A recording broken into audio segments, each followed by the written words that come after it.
Hello दोस्तों, hi. Welcome to WiFi study live ISPCS। सब लोगों का बहुत बहुत स्वागत है हमारे इस सेशन में। तो आपको पता है कि इस वक्त मेरे आंसर राइटिंग सेशन होता है, तो चलिए आंसर राइटिंग सेशन को स्टार्ट करते हैं। बहुत सारे बच्चों के आंसर पेंडिंग है, तो शुरू करते हैं। बहुत अच्छे से चीज़ों को समझने की, पढ़ने की, जानने की कोशिश करेंगे। आप सब लोगों का बहुत बहुत स्वागत है मेरी क्लास में, ठीक है। तो सबसे पहले मेरे बारे में लगभग सब लोग जानते हैं, पिछले कई सालों से आप लोगों के साथ पढ़ा रहा हूँ।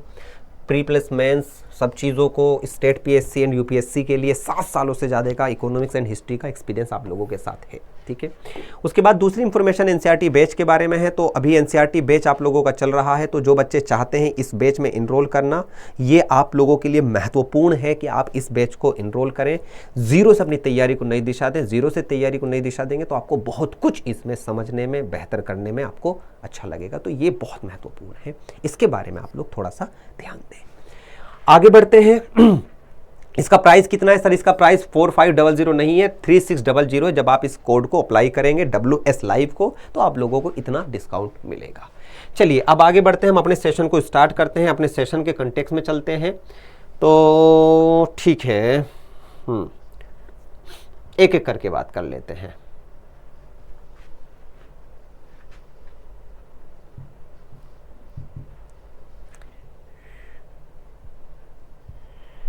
ठीक है, हमारा फोटो क्यों नहीं खुला भाई?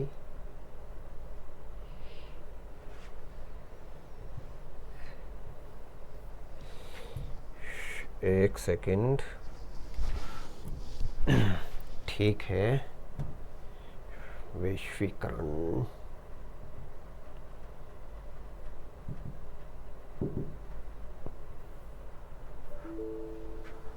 ओके, अब ठीक है। चलिए, तो सबसे पहले क्वेश्चंस किसका है? पूजा का क्वेश्चन ही हाथ लगा है, तो इस क्वेश्चंस को ही देख लेते हैं। विजिबल है सब लोगों को? एक बार मुझे बता दीजिए। विजिबल है? हाँ, विजिबल होगा। ठीक है, इस क्वेश्चंस को देख लेते हैं भाई, ठीक है। तो क्वेश्चंस क्या कह रहा है? क्वेश्चंस आप लोगों को पता है कि कल के कंटेक्स्ट में मैंने क्वेश्चंस पूछा था। इंडियन कॉन्स्टिट्यूशन के कंटेक्स्ट में इस क्वेश्चंस को मैंने आपसे जाना था। तो अब एक एक करके इसको बात कर लेते हैं, एक एक करके इसके बारे में देख लेते हैं चीजों को। Okay, Indian constitution is unique in its content and spirit. The maker of Indian constitution face the challenges of the diversity of many language in many script, many faith and custom, many races in all kind and group, many tribe and caste include the much discriminated against communities. Okay, ठीक है, introduction में कोई दिक्कत नहीं है, अच्छा लिखा है। और ठीक है, blend of the various constitution, और कहीं ना कहीं इन्होंने सारी चीजों को बताया। अच्छा, ये बहुत क्रिएटिव है, बहुत क्रिएटिव। इस प्रकार की चीजें आमतौर पर आपके लिए एक ग्रेट इंपैक्ट क्रिएट करती हैं एग्जामिनर के पास, बशर्ते उसका मूड बहुत अच्छा होना चाहिए। अगर उसका मूड बहुत अच्छा है तो इसका मतलब आपको उस पर वो अच्छे मार्क्स देगा। तो ये अच्छा लिखा है। जिस तरीके से इन्होंने एक रिप्रेजेंटेशन रखने की कोशिश की, तो थोड़ा सा इनको सीधा लिख लेते तो ज्यादा अच्छा लगता भाई। ये थोड़ी सी गलतियां यहां पर थोड़ी सी परेशान करती हैं। ये ठीक है, ये गलत है, तो ये थोड़ा सा ध्यान देना है, ठीक है। आगे बढ़ते हैं। उसके बाद इन्होंने फीचर्स लिखे। Lengthiest written constitution, the constitution of India, ठीक है। Blend of the flexibility and rigidity, ठीक है। उसके बाद फंडामेंटल राइट, ठीक है, इन्होंने ये भी लिखा। सेकुलरिज्म के कंटेक्स्ट में बताया, the constitution of India promote a secular state which religious are given equal right. It also refused to recognize anyone's faith in the official state religion. Secular is the Western sense of denotes a total separation of state and religion. Therefore, the socialist feature, ठीक है, silent feature of the Indian constitution embody the positive concept, ठीक है, secularism. अब देखो यहां पर एक बात देखिएगा, इन्होंने लिखा how Indian secularism is different from दूसरों के सेकुलरिज्म में। तो ये क्वेश्चंस इन्होंने अधूरा समझा, यहां तक इस क्वेश्चंस को इन्होंने अधूरा कर दिया, जबकि ये क्वेश्चंस यहां पर पूरा नहीं है। हाउ इंडियन सेकुलरिज्म, भारत का जो धर्म निरपेक्ष वाला पहलू है, पंथ निरपेक्ष वाला पहलू है, वो दूसरों के संविधान से कहां पर अलग हो जाता है, ये यहां पर आपको इसमें समझना था, ठीक है। तो क्वेश्चंस वैसे तो बहुत अच्छे से लिखा, लेकिन थोड़ी सी डायरेक्शन भटक गई है। बट और थोड़ा सा समझो और थोड़ा सा मेहनत करो बच्चे, थोड़ा सा और चीजों पर लिखने की कोशिश करो, नहीं तो आपकी चीजें ठीक नहीं होंगी, ठीक है, याद रखिएगा। आगे बढ़ते हैं। अच्छा, इसके बाद चलते हैं इनकी तरफ। ये कौन है? उपासना तिवारी।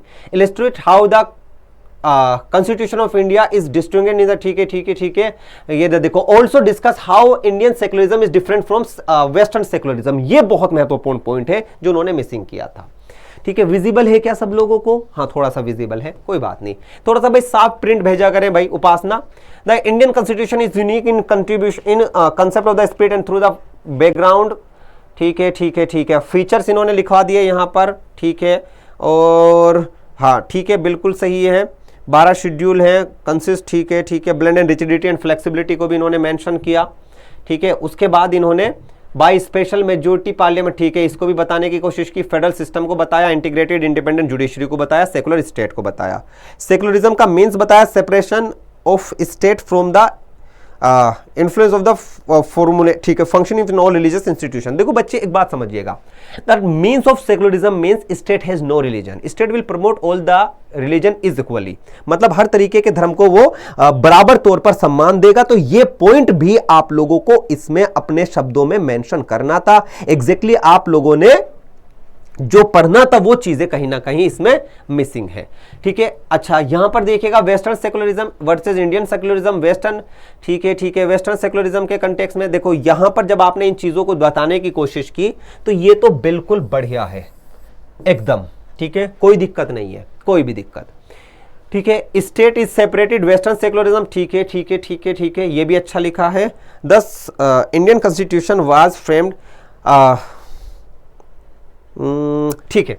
देखो एक चीज जो मैं आपको समझाना चाहता हूं, ये one of the best question है, बेस्ट, लेकिन एक छोटी सी कमी यह है कि इसमें हमें लिखने थे 250 वर्ड्स और आपने इस क्वेश्चन में लिखे हैं 450 वर्ड्स। तो मतलब ये जो ओवर लिमिट हुई है ये नुकसान है, ये नुकसान है। इस प्रकार के क्वेश्चंस को 2 पेज में खत्म करना है। 250 वर्ड्स एक पेज पर आराम से 125 वर्ड्स आ जाते हैं, दूसरे पेज पर आराम से 125 वर्ड्स आ जाएंगे। और आपने कंटेंट लिखा है सब चीजों को साथ साथ, इतना डाटा, इतना कंटेंट इसमें लिखा है कि एग्जामिनर को पढ़ते वक्त बड़ी, मतलब वो एकदम समझ लीजिए कि वो क्या सोचेगा। तो थोड़ा सा कंटेंट को शॉर्ट करने की कोशिश करें। तो केवल और केवल कंटेंट के शॉर्ट करने की वजह से आपके मार्क्स कटेंगे हर कीमत पर। ठीक है, ये बढ़िया मार्क्स है, मानता हूं कि आपके 50% से कम है, 45% है, लेकिन मेहनत के मार्क्स है। इसमें और ज्यादा चीजों पर काम करना जरूरी है, और ज्यादा चीजों को पढ़कर समझना जरूरी है। अगर नहीं समझोगे चीजों को तो फिर आप लोगों की चीजें खराब होंगी, याद रखिएगा। ठीक है, तो थोड़ा सा इस बात पर ध्यान दें कि जो आप व्यूज लिखना चाहती हैं उनको शॉर्ट करें। ठीक है, यहां पर देखिएगा प्रणीत देखिएगा भाई, इस क्वेश्चन को बढ़िया है ये भी। Okay, the constitution of India has come into the force of 26, ठीक है ठीक है ठीक है, it is that Indian constitution has been borrowed for almost the every constitution of India. Silent feature इन्होंने यहां पर लिखा जो कि क्वेश्चन का पहला पार्ट था, कोई दिक्कत नहीं है। ठीक है, एकदम सिंपल क्वेश्चन है, कोई तड़क भड़क नहीं लिखी इन्होंने इस क्वेश्चन में, है ना। आगे बढ़ते हैं, लेंथियस्ट है, blend of rigidity and flexibility है, फेडरल सिस्टम है, इमरजेंसी प्रोविजन है, पार्लियामेंट्री सिस्टम है, डीपीएसपी है। ठीक है, अब सेकुलरिज्म के कंटेक्स्ट में देखो, इन्होंने सिंपल और आसान शब्दों में इस क्वेश्चन को लिखा कि ये डिफरेंट है। नेगेटिव कंसेप्ट ऑफ सेकुलरिज्म में वेस्टर्न कल्चर पॉजिटिव है, आर्टिकल 25 से 27, 25 and 27। State support every kind of religious expression equally, state oppose the open expression of religious matter. ठीक है, एक बार देखिएगा कि क्या हमारा सेकुलरिज्म हकीकत में इस पॉइंट को एक्सप्लेन करता है या हमारे में नहीं है या उनके में है। ठीक है, तो प्रणीत थोड़ा सा इस पर थोड़ा सा ध्यान देना है कि हकीकत में जो आपने लिखने की कोशिश की उसमें क्या बदलाव किया जा सकता है। बाकी state can provide financial aid to religious institution, article 30, state can not provide financial aid to religious institution. बहुत बढ़िया, तो व्यूज आपके अच्छे हैं, व्यूज आपके बहुत बढ़िया हैं। ठीक है, थोड़ी सी लेंथ आपको भी कम करनी होगी। ठीक है, थोड़ी सी लेंथ पर आपको भी कम काम करना होगा, थोड़ा सा यहां से हम रिड्यूस कर सकते हैं।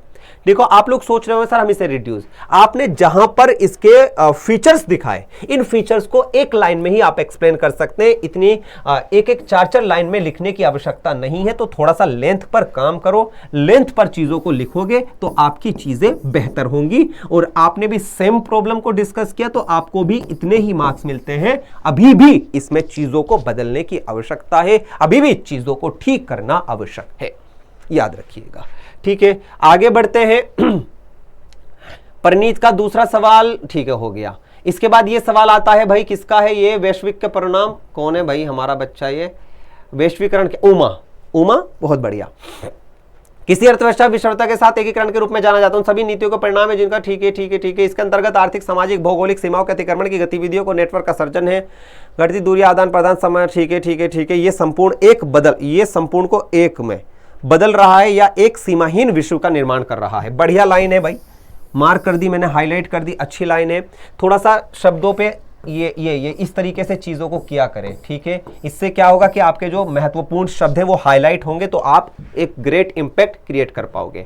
परिणाम क्या है, वैश्वीकरण।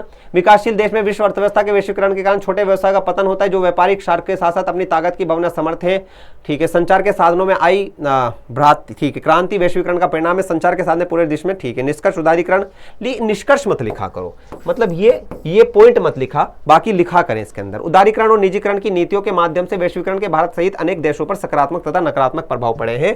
थोड़ा सा कंक्लूजन को छोटा करो, कंक्लूजन बहुत लंबा लिखा गया है, अगर कंक्लूजन पर काम नहीं करोगे तो कंक्लूजन से आपकी चीजें खराब होंगी, ठीक है। तो थोड़ा सा ध्यान दे, थोड़ा सा चीजों पर काम करने की कोशिश करें। प्रारंभिक पॉइंट है, कल नंबर नहीं दिए थे, आज मैंने आपको 4 नंबर अलॉट किए हैं, तो थोड़ा सा इस पर हमें और ज्यादा काम करने की आवश्यकता है, ठीक है। आगे बढ़ते हैं। ये किसका सवाल है भाई, नाम लिख दिया करें भाई, नाम जरूर लिख दिया करें। भारत ने इन आंदोलन के प्रेरणा जो तरफ फूले को 19वीं सदी के अंत तक देश के विभिन्न हिस्सों में कई जाति विरोधी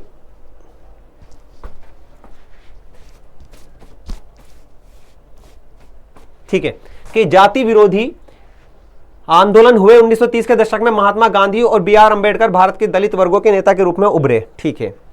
1970 के दशक में दलित पैंथर्स पार्टी का गठन, जाति विरोधी आंदोलन ने फिर गति पकड़ ली जो महाराष्ट्र में समूह में था, जो दलित समुदायों पर बढ़ते विशेष रूप से दलित महिलाओं और बालिकाओं के खिलाफ हिंसा के कारण। बंगाल में नवजागरण, जहां उच्च जातियों का नवजागरण था, वहीं दक्षिण भारत में महाराष्ट्र के नवजागरण के क्षेत्र वंचित जाति और किसान थे।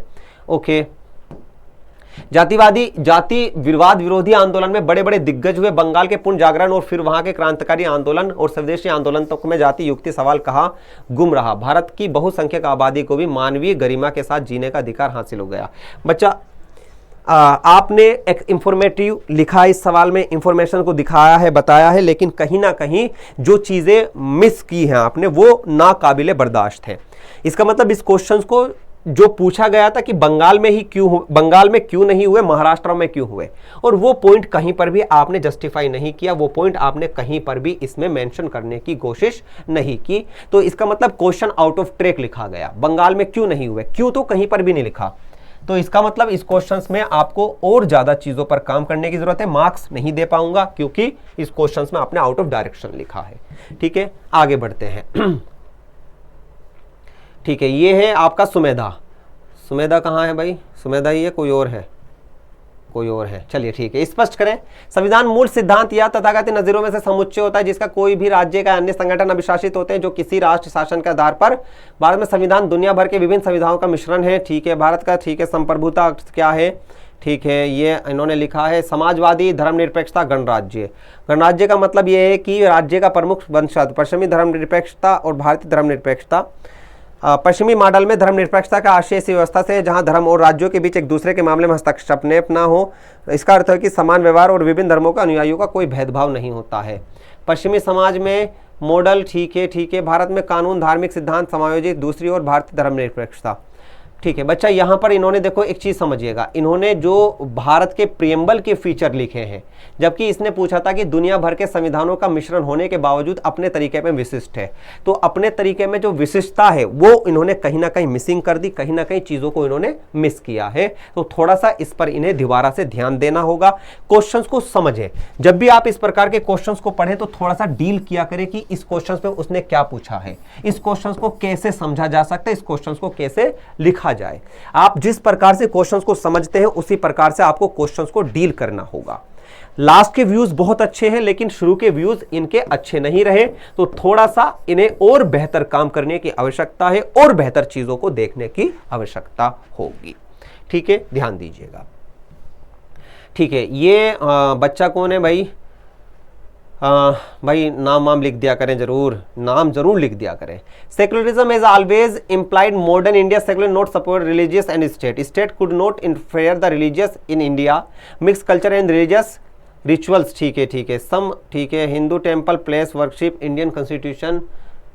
ठीक है, ओके। इसके बाद Indian secularism and western secularism in India secularism. ठीक है बच्चा, इस क्वेश्चंस का दूसरा पार्ट आपने लिखा है, इस क्वेश्चंस का दूसरा पार्ट आपने लिखा है, पहला पार्ट इसका मिसिंग है। The silent feature of Indian constitution, दूसरों के संविधान से कैसे बेहतर है। हमने सब कुछ कॉपी किया लेकिन फिर भी अपने संविधान को यूनिक बनाया, जबकि आपका संविधान सेकुलरिज्म से शुरू होता है और सेकुलरिज्म पर ही खत्म होता है। आपने अपने संविधान के जो बेसिक फीचर है उनको बताने की कोशिश नहीं की, उनको दिखाने की कोशिश नहीं की। इसका मतलब इस क्वेश्चन में आपको दोबारा से सुधार करना है, कंप्लीट क्वेश्चन लिखना है। तो यह क्वेश्चन अधूरा है, अधूरे क्वेश्चन पे मार्क्स देना समझदारी नहीं होगी, तो इस क्वेश्चन को दोबारा से आपको समझकर लिखना होगा। क्वेश्चंस में देखो व्यूज क्या कहना चाहता है। देखो क्वेश्चंस ने लिखा, illustrate how Indian constitution is distinct in its own way with the standing being the blend of the various constitution, दूसरे संविधानों से कहां पर अलग है। ठीक है, तो थोड़ा सा ध्यान दे, दूसरा पार्ट भले ही लिखा आपने लेकिन पहला पार्ट कहीं ना कहीं मिसिंग किया है। ठीक है, Zahid, Indian constitution of the longest constitution. ठीक है, constitution makers face a lot of challenges of the diversity language and caste religion customers through the borrowed from almost every constitution of the world but not copied. ठीक है, थोड़ा सा ये देखो कि intro part कहां पर खत्म हो रहा है। Stand out is the distinguishing several ways like lengthy and detail है। ठीक है, उसके बाद ब्लेंडिंग विद इन्फ्लुएंस है। ठीक है, उसके बाद फंडामेंटल राइट की बात की गई, सोशल जस्टिस की बात की गई और डिफरेंस बिटवीन इंडियन सेक्युलरिज्म और यहाँ पर इन्होंने बताने की कोशिश की कि सर्वधर्म संभव की बात की गई। ये पॉइंट इस तरीके के बहुत पावरफुल होते हैं, याद रखिएगा। इस प्रकार के शब्दों से आप अपनी चीज़ों के साथ साथ अपनी हर बात को बताएंगे, समझाएंगे, दिखाएंगे। ये बहुत महत्वपूर्ण है कि आप इसको लिखें। मैं आप लोगों के क्वेश्चंस यहां पर दोबारा पढ़ता हूं, एक बार मैं पढ़ चुका होता हूं, याद रखिएगा। जाहिद, हैंडराइटिंग पर काम करना बहुत जरूरी है। पर्सनल लॉज, ठीक है, वेस्टर्न सेकुलरिज्म के साथ साथ यहां पर भी बताने की कोशिश की। ठीक है ठीक है ठीक है, ओके। अच्छा, एक चीज क्या कल के क्वेश्चंस में यूसीसी को आप ऐड कर सकते हो, यूनिफॉर्म सिविल कोड को? क्या वो किसी भी प्रकार से सेकुलरिज्म को प्रभावित करता है? क्या समान कानून संहिता किसी भी प्रकार से चीजों के साथ कनेक्ट हो सकती है? इसका मतलब इन चीजों को दोबारा से देखने की जरूरत है, इन चीजों पर दोबारा से काम करने की जरूरत है। जाहिद ने व्यूज अच्छे हैं लेकिन हैंडराइटिंग की वजह से ये हमेशा मार खा रहे हैं। महोदय, हैंडराइटिंग पर काम कर लो, नहीं तो मार्क्स आपके काटता चला जाऊंगा। 5 नंबर मैं आपको दूंगा, 5 नंबर। समझ गए? तो ये बहुत महत्वपूर्ण है कि आप इस पर काम करें, इस पर अपना चीजों को दिखाने की कोशिश करें। ठीक है, याद रखिएगा। इसके बाद इन्होंने बहुत बढ़िया द्रविडियन टेम्पल की बात की। अच्छा, यहां पर देखिए एग्जामिनर का ध्यान सीधा इस पर गया, सीधा। अब अगर इस पर सीधा ध्यान गया और उसने इंट्रो को इंप्रेस कर लिया, these temple serve as a worship culture activities and, ठीक है, गोपुरम द्रविडियन टेम्पल की बेहतरीन मतलब जितना कहा जाए उतना कम है, जितनी चीज़ों को इन्होंने बताने की कोशिश की। ठीक है, बाकी चीज़ों में भी इन्होंने रोल ऑफ चोलास की बात रखी, लाइक ग्राउंड टेम्पल कंस्ट्रक्शन की बात रखी, इंट्रोडक्शन ऑफ अधिस्थामा, ठीक है, इसको बात बताया इन्होंने। उसके बाद बाकी चीज़ों को भी बताया और उसके साथ साथ spread of the architectural style. ठीक है, ठीक है ठीक है ठीक है ठीक है ठीक है, the Cholas contribution transform Dravidian temple architecture living the lasting. ठीक है ठीक है, ये बढ़िया लिखा है देखो। लेकिन थोड़ा सा बच्चा बस थोड़ा सा हैंडराइटिंग पर काम कर लो। व्यूज लिखना, तरीका, इंफॉर्मेशन बहुत बहुत बहुत अच्छी है, लेकिन अगर यहां पर इन पर काम नहीं किया तो आपको फिर चीजें परेशान करेंगी, आपकी चीजें ठीक नहीं होंगी और इसका नुकसान आप लोगों को उठाना पड़ेगा। हैंडराइटिंग पर काम करना बहुत जरूरी है।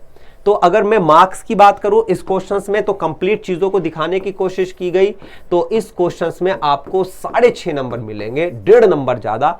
भले ही हैंडराइटिंग ने चीजों को खराब किया हो, लेकिन डायग्राम ने आपकी चीजों को बेहतर किया है, डायग्राम ने। ठीक है, चलिए आगे बढ़ते हैं। बबली, ठीक है, संविधान एक ऐसा दस्तावेज है जो व्यक्ति नागरिकों के अधिकारों और कर्तव्यों को, ठीक है ठीक है ठीक है। भारतीय संविधान भारत में अनेक प्रकार की विविधताएं जैसे जाति, धर्म, संस्कृति संविधान के देशों से लिया गया है। ठीक है, ये भी अच्छी बात लिखी है। हमारा संविधान धर्म, ठीक है, अधिनियम को प्रदर्शित करता है। उसके बाद संविधान के विदेशी मौलिक अधिकार यूएसएसआर इन्होंने बताया, ठीक है जी बात है। अधिनियम भी बताया कहां से लिया गया। भारतीय धर्मनिरपेक्षता का आशय, जिसका अपना कोई धर्म ना हो, अर्थात भारतीय राज्य कोई अपना धर्म नहीं है, वे सभी धर्मों का समान रूप से सम्मान करेगा। बेहतरीन पॉइंट लिखा है। पश्चिमी देशों में धर्मनिरपेक्षता के साथ भारतीय की धर्मनिरपेक्षता मिलती जुलती। अमेरिका पहले संविधान के अन्य विधायिका के ऐसे कानून बनाने से रोका, धार्मिक स्वतंत्रता को बाधित था। ठीक है, ये बढ़िया पॉइंट लिखे हैं इन्होंने भाई।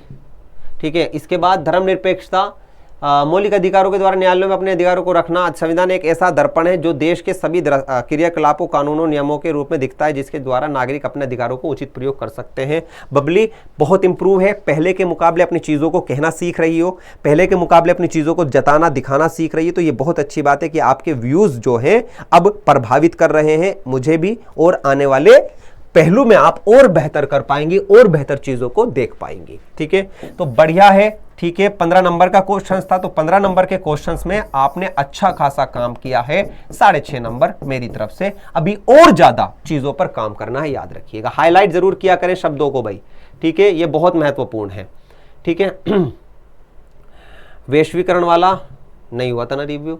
तात्पर्य विश्व के अधिकांश देशों की संस्था, ठीक है ठीक है, वैश्वीकरण विश्व के देशों की काफी परिवर्तन देकर देशों के साथ खड़ा होने का प्रेरित करते हैं। अल्प विकसित, विकसित, विकसित, ठीक है। परिणाम वैश्विक स्तर पर एक देश अन्य देशों के साथ संबंध स्थापित करते हुए देश उनसे तकनीकी उच्च शिक्षा आदि को अर्जित करता है। वैश्वीकरण का एक नया मार्ग खोजते हैं। ठीक है, बढ़िया लिखा है भाई ये भी। ठीक है, उसके बाद थोड़ा सा ये देखो, ये देखने की कोशिश करा करो कि ये क्या कहना चाहता है, यहाँ पर कौन से पॉइंट लिखना चाहती हो, कैसे इसे ठीक किया जाए। ठीक है, थोड़ा सा ग्राफिकल रिप्रेजेंटेशन लेके आओ क्वेश्चंस के अंदर। अपनी ग्राफिकल रिप्रेजेंटेशन पर काम करोगे तो और चीज़ें बेहतर कर पाओगी। इंफॉर्मेशन बहुत सारी दिमाग में आने लगी है, चीज़ों को बेहतर तरीके से समझ पा रही हो, बेहतर तरीके से लिख पा रही हो, और इसका इम्पैक्ट आप लोगों को देखने को मिलेगा। धीरे धीरे आप इन क्वेश्चंस को और बेहतर करके लिख पाएंगे, और अच्छे से आपका जो मन होगा इन क्वेश्चंस में बेहतर दिखाई देगा। तो ये बहुत अच्छी बात है कि आपने इस क्वेश्चंस को अच्छा लिखा है और बढ़िया करके इस पर काम किया है। ठीक है, लेकिन अभी भी बहुत सारी चीज़ों पर काम करना ज़रूरी है, बहुत सारी चीज़ों पर आपको इस पर काम करना होगा। बात समझ में आई एकदम क्लियर? इसमें कोई कंफ्यूजन नहीं होना चाहिए। आगे बढ़ते हैं। ठीक है, ये है भैया सुमेधा का क्वेश्चन। द्रविडियन मंदिर स्टाइल विशिष्ट रूप से, ठीक है, ये एक वास्तुकला शैली है जो भारतीय महाद्वीप के दक्षिणी भाग में विकसित हुई। द्रविड़ शैली में शिखर एक सीढ़ी नुमा पिरामिड के रूप में जो गोलकार होने के बजाय रैखिक ऊपर उठता है।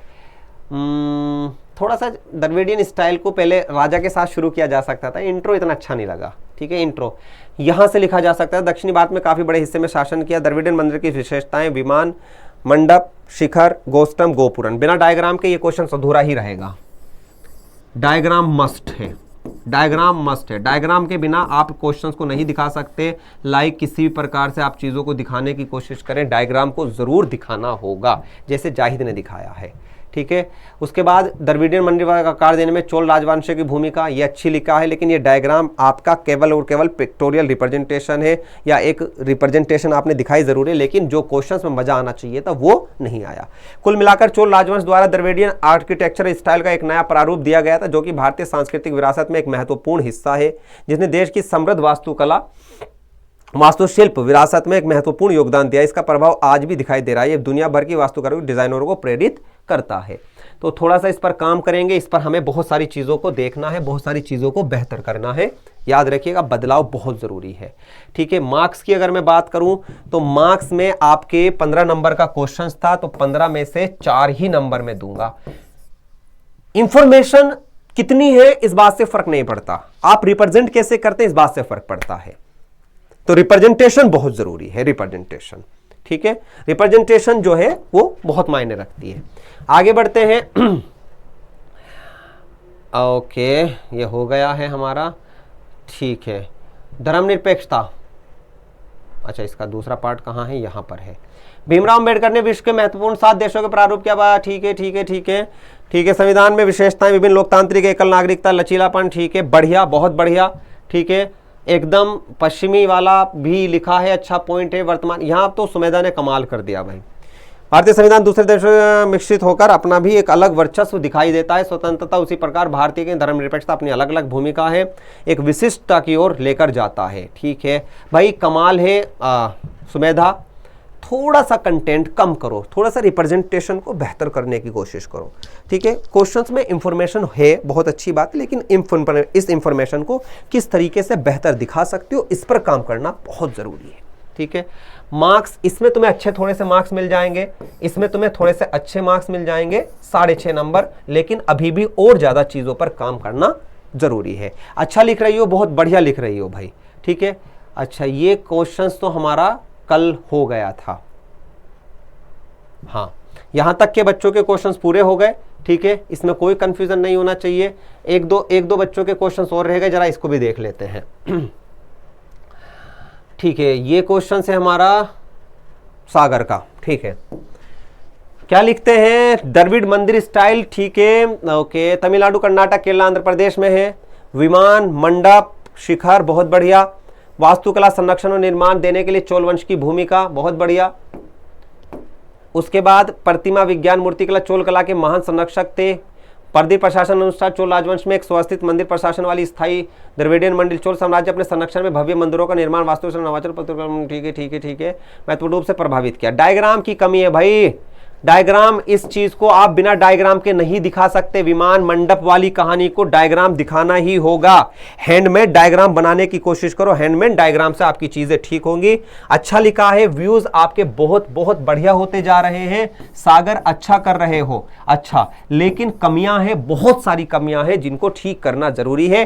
थोड़ा सा रुक कर लिखने की कोशिश करा करो, अपनी चीजों को दिखाने के लिए समझा करो, है ना, याद रखिएगा। इसके बाद आते हैं काजल की तरफ। काजल का क्वेश्चंस देख लेते हैं। इस बच्ची का मैंने क्वेश्चन 2 दिन से चेक नहीं किया था, तो बड़ा दुखी था मैं, कोई बात नहीं। ठीक है, जाति विरोधी आंदोलन, किसी वर्ग विशेष द्वारा सरकार की नीतियों के कार्य विरोध करते हैं। जाति विरोधी आंदोलन हाल ही फिलहाल में घटना के महाराष्ट्र में दलित समुदाय द्वारा किए जाने वाले आंदोलन को दिखाई पड़ते हैं।